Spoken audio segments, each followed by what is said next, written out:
You about to screw up your marriage, ain't you? All right, let's avoid all that. I'm about to show you how. Watch this video.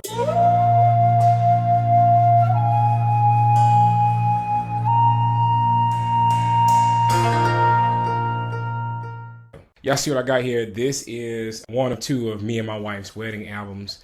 And this year, we just finished celebrating 15 years of being together and 14 years of marriage. Now, for those of you who are watching this video that may say, well, that's not long. No. See, because you have the capacity to live multiple lifetimes in the course of 20 years or under. And Patrice and I have had an experience. And so in our 14 years of marriage and our years of helping couples, our years of mentoring, counseling, and also doing life with our parents. I'm a part of a double-sided family. I'm adopted, so I've seen marriage on both sides. I've seen it throughout my years in my profession, in my industry. I've seen it with my colleagues. I've seen marriage up and down, and I am absolutely passionate about it. I absolutely love it. I get nerdy about marriage and relationships. And that's a part of what I do as Theo Schaffer, as Pastor Theo, with my over 20 years of experience with helping people to develop in their skill set and helping relationships. I leverage all of that. And so not only do I have a program called Strong Love, but I tell you what I'm going to do. Today I'm going to share with you just some tips in my 14 years of being married, and then my 20-something years of being with other couples and seeing them go through the highs and lows. And if you do this, I promise you, it'll help you starting your marriage off right, even if you're on your fifth one. Hey, it's like this sometimes. All right. Tip number one, communication is like a pet. Now, different people have different ways of saying what communication is. Communication is like a pet. You adopt it, right? And it may be different from what you expected. Your spouse or your partner or the person that you have a relationship with. This could be your sibling, your parent, or a friend. Everybody based on their origin, right? Based on how their life was developed, based on the circumstances surrounding them and their story, have their own idea and expectation of what communication looks like, what communication entails, how to be successful at it. But when you're getting a pet, this thing is already coming. How you invest in it socially, how you nurture it, how you develop it will determine what this thing becomes to be. And so fundamentally, you have to feed it. You have to watch over it. And in the infant stages of this beautiful baby we call communication, this beautiful cub, most of your necessities are the most expensive, right? You have to get up throughout hours of the night and tend to it. You can't assume that it's okay just because you thought you did what you're supposed to do the night before. You have to take it to the proper places for maintenance and health checkups, right? You have to spend time, inordinate amounts of time. You have to spend a lot of your talent investing so this thing can grow and become what you dream for it to be. It's always going to be work. Communication is organic. It's ever evolving. It's ever growing. And how it is finished is hugely impacted on how you started. So continue to work at it, and I can share more at another time. Number two, work. Lazy people will not survive in having successful relationships. Relationships are different. They're tough. They require a lot of attention. You have to be willing to put in the work, right? My wife and I, right before we got married, we were in our 20s, we were young, but both of us very strong-minded, very brilliant, and we had a great idea what we wanted for ourselves and for our families. And we had one of the worst fights ever. I mean, listen, this is 20 years later. I still remember this. And I thought it was over. I thought we were going to break up. I thought I had exhausted her of having to deal with me because of how strong and stubborn we both are fundamentally. And I remember that night, it might have been like 1 o'clock in the morning. She said to me, she was like, well, listen, do you want this to work? And I was like, yeah, do you want it to work? She's like, yeah. And that's when we understood this principle that two people both have to want it to work. You both have to want it. Both have to want success. And if you both want success and you both want it to work, then you will find this mutual common ground to do whatever you got to do to make it work. Listen, I remember when I was a young basketball coach in Mississippi, a high school head coach at a young age. I went to this, I coached at a private Catholic school.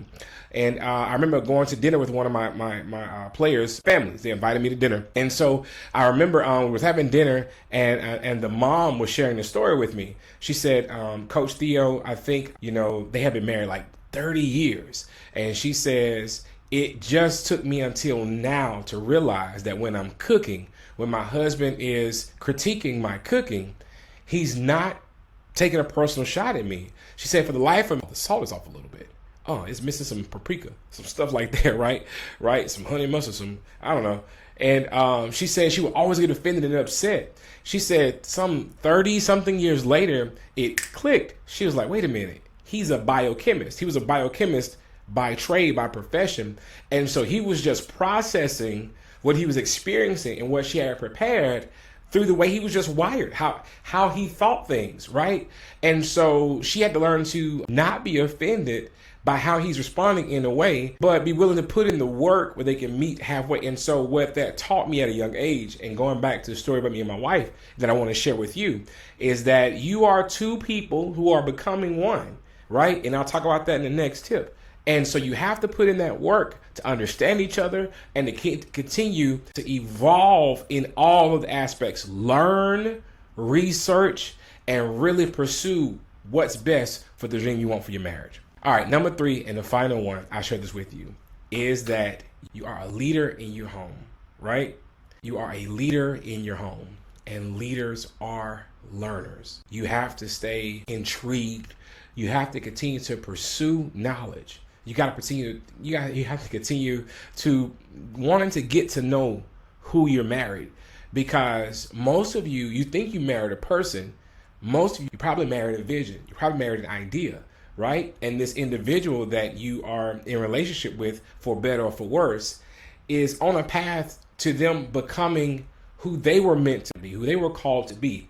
And a lot of times, as a leader, need to become a learner, we take this lesson of oneness and we put it in a box and don't really understand what it really means. This is what it means, and this is why you have to learn, is that when God made you, he had a specific assignment and a purpose and a calling on your life and something for you to accomplish. We all know that as purpose, right? Okay, now your spouse or your partner or the person you're in a relationship with, they have purpose too. They have purpose outside of you. Right? And just because you're getting married or about to be married doesn't mean either one of you abdicate that purpose. You have to both simultaneously continue to pursue your purpose while supporting one another in their pursuit of theirs. That is oneness, right? How do you two become one while you're still becoming one with yourselves? And I'll talk about this at another time in another video, so come back and watch about how you have to continue to pursue the discovery of who you are and also pursue your happiness, because the person you're marrying is not responsible for those things. You are. And you'll never know that if you stop learning. You have to continue to ask questions, be curious, and help. I'll tell you what questions also do. Last thing, questions also help to facilitate the person you say you care about, the person that you want to spend the rest of your life with. It helps them also to discover parts of themselves as they're evolving, becoming themselves, that they might not have known had they not experienced you, right? You have to be committed to all 3 of these things, especially learning, to have a successful marriage. All right, guys, that's it. That's all I share for now. I got so much more. Hey, if you're interested in getting some coaching or some support, go to theoschaffer.com. I have an awesome strong love, relationship, and marriage resiliency course that you can check out. You can even get some one-on-one coaching from me. I'll get to hang out, me and my wife, and surround yourself with a whole lot of other couples who are on the same path as you. All right? And we love you, praying for you, and thank you so much for watching. All right, God bless.